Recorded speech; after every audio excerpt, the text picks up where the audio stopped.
On Tuesday, the 4th of March, we're finally getting the highly anticipated Coquette D5 in GTA Online, alongside the Oscar Guzman Flies Again update. It's going to cost 1.73 million GTA dollars, and I've already had access to this vehicle, so I thought I'd give you guys a good look at it before it releases. This is a car you don't want to miss out on. You may have seen people complaining about the engine noise, and that's not something that's going to be changing with the update, but I think overall they've done a really good job with the model of this vehicle. Let's focus on the customization before the performance. Honestly, it's about average. From the parts that you can change, there's plenty of different options for you to be able to choose from. So overall, the customization isn't bad because you're able to make your car stand out from others. But for some reason, there's only options to change the rear diffuser and the front splitter, which is disappointing because they could have easily added different front and rear bumpers. And it's not just that where I have an issue with the customization,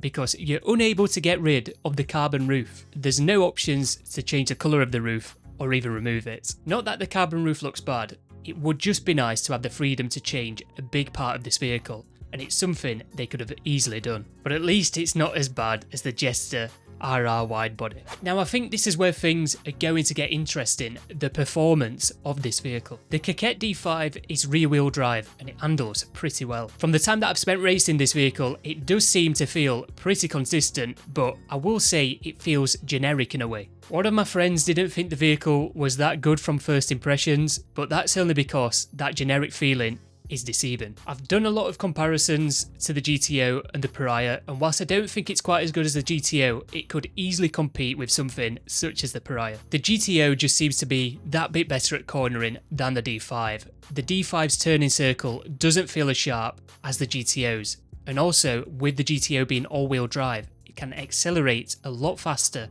than the D5. But when comparing the D5 to the Pariah, I found it to be better around a circuit than it. Me and a friend tested them both around the same circuit and found that the D5 is just over a second quicker than the Pariah. And Liam has played many more races in GTA than me. However, that is track dependent because the D5 does beat the GTO for speed, and it's only just a bit slower than the Pariah. It's going to be really interesting when more people get their hands on the D5 so we can really see where it sits amongst everything else. The D5 does not have an HSW upgrade, so if we forget that HSW upgrades exist, this would be an S tier car behind a GTO and a Banshee GTS. So like I said at the start of the video, this is a car that you don't want to miss out on. Yeah, there's a couple of things that let it down, but by no means does that mean it's a bad vehicle. In fact, I'd have to say it's one of my favourite vehicles in GTA Online at the moment. Thank you for watching, please do leave a like if you made it this far, consider subscribing, and until next time, goodbye.